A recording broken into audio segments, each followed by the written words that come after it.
The kernels are also roasted and they're strung on the midrib of a coconut leaf. And you could have 10, 12 on one string. Well, it's very stiff. And it sits in a stone bowl with sand and it's lit. So each one can burn anywhere from 3 to 8 minutes. So that was the candle. That was light. So it's also our symbol for enlightenment. Reach another level of cultural knowledge, spiritual knowledge. We have a little bigger. This is a shama fresh. So, which is from India. And they're very smart birds. In fact, if we're clearing an area, they will come because they want the humans to do the work for them. So while we clear, then here come the earthworms, so they can just come in and eat. Yes. Smarter, not harder. That's right. We also use this for oil and massage oil because that's another way we take our medicine is in through our pores. My father was raised very traditional and his first language was Hawaiian, even though he was half Scottish. He knew nothing of his Scottish heritage.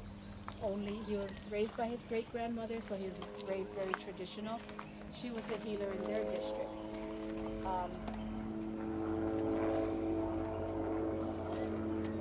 This is your center, the pico. Pico is your belly button, but pico is also the beginning. So this is where your center, this has to be clean, your opu or your stomach. So every Friday, when my dad was growing up, the stomach had to be cleaned out. And that was just to keep you healthy. My father passed away last year at the age of 92. I never saw him sick a day in his life. Never. Strongest man I knew. And he held on to those roots tightly. And we knew he was protected by his great grandmother too, because it was only he was the only grandchild at the time, so great grandchild, so was her pet. So the knowledge went from her to him, to my oldest brother, some to my sister, some to me, but one thing that when it comes to healing, what people don't realize is not good is what comes out of here. Our words have energy. Jealousy, what we call lili, is very powerful if we don't realize it. That once we say, we cannot take it back. It takes on its own energy and it will go. And a lot of times it knows where it's going because you have spoken of that person. And soon that person can start feeling not well and they don't even know what happened. So if they went to a healer, the healer would be able to identify that it was sent from somebody and that they will oki or they will cut that from you so that you can heal.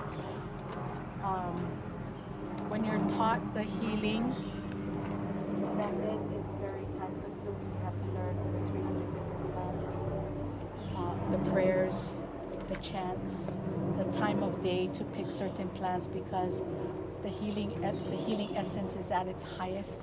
Sometimes first thing in the morning before the sun comes up, sometimes at noon, sometimes after the sun goes down. For Hawaiians, the left side of the body is the female side, the right side is the male. If you're healing a male, you pick with your right hand. If you're healing for a female, you pick with your left. And what my father taught us was prayer. Prayer is like breathing. It is before, during, and after everything that we do.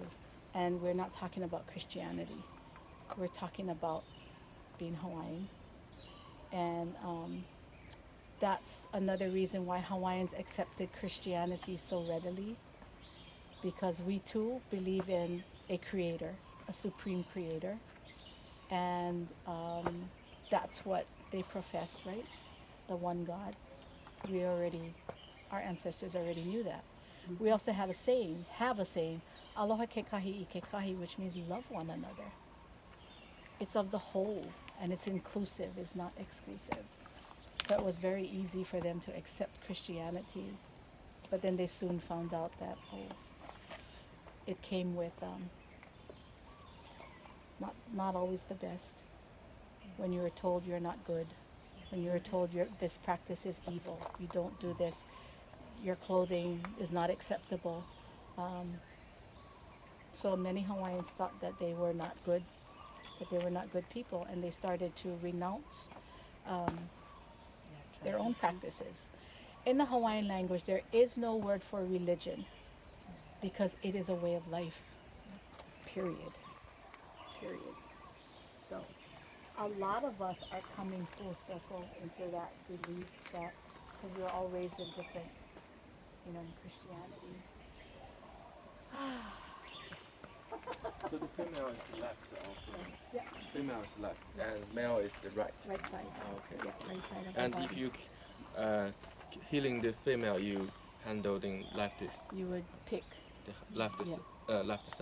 pick hand. with your left hand Okay. if healing a female. Okay. And people did it differently though. So that's not how everything was done. The way things are done in practices varied by island. It varied by ahupua'a, which this is, a land division. It varied by family. District, it varied by family. It depended on the resources that you had access to.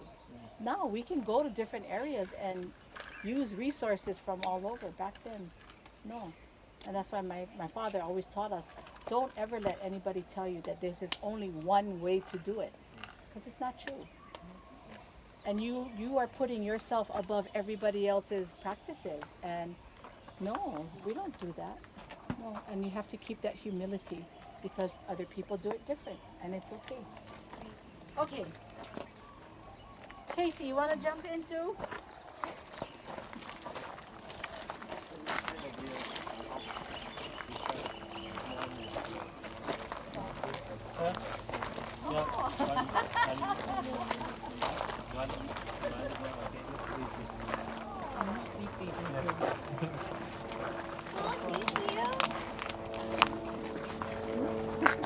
This is the halikuku. So this is where traditional bark cloth, which is made into clothing, is made. So we do have an artisan here, and let's see. We have some of the trees growing. If you look on the side, you see the trees with the pink ribbon on the side. That is called wauke, or that is mulberry. So that is what they use to make it. They use the bark. Here are some short ones. And you can tell by the back of the leaf, it actually feels very velvety. So go ahead and feel it. Yeah. So in order to make the kapa, you would want your nice straight pieces. So you can see this tree is much older, but our younger ones, we've been pulling the leaves off the bottom so that it grows nice and straight. So that once you kind of scrape that outer bark off, the inner bark is nice and long. There's not too many branches out or holes in it. So once you're pounding and you're spreading those fibers, you get a nice long piece of cloth.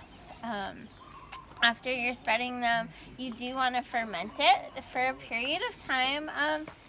Some say a couple days, others will let it sit almost weeks, depending on how soft you want your fabric, what else you're doing with it. If you're making a large piece, sometimes you want it a little bit softer, especially if you're mixing a few branches together to get a nice large wide piece. But it goes through quite a series of poundings and beatings. There's a few tools that they would use that would also be carved out. So some families even have their own watermarks within their fabric, so you could tell who they belong to just by what they were wearing. And Marie also makes her own dyes from a few of the plants right around here. Unfortunately, there's no blue right now, but those berries, they're so blue and they make a beautiful ink as well. One of my favorite colors. The noni tree here, you can make a few of the yellows and greens with that. Also, the bark of the noni can give you a pink down by the root base. You can get a few other colors as well. Burning the kukui nut, you can get the black from the ash and also the crushed shells as well. What else do You can get all kinds of colors. It's like, we can keep they going. make ceremonial wraps. They make blankets. They make covers for bowls. They make shawls. It's painstaking work, and that is also another art that almost died out. But there's so many that have brought it back that we're really happy and grateful to have Marie, who as a student is working very hard in this valley to perpetuate that art. So the pounding too. The women had their own language with the pounding. They did their own codes, and they would talk to one another. See if there was a handsome man passing by. They had a certain beat that would tell them, oh, he's coming, he's really handsome, you know, and it's funny, and you just hear them laughing, and the beat would change, and that's one way they communicated with each other without leaving, because that work was done every day, and that was women's work. But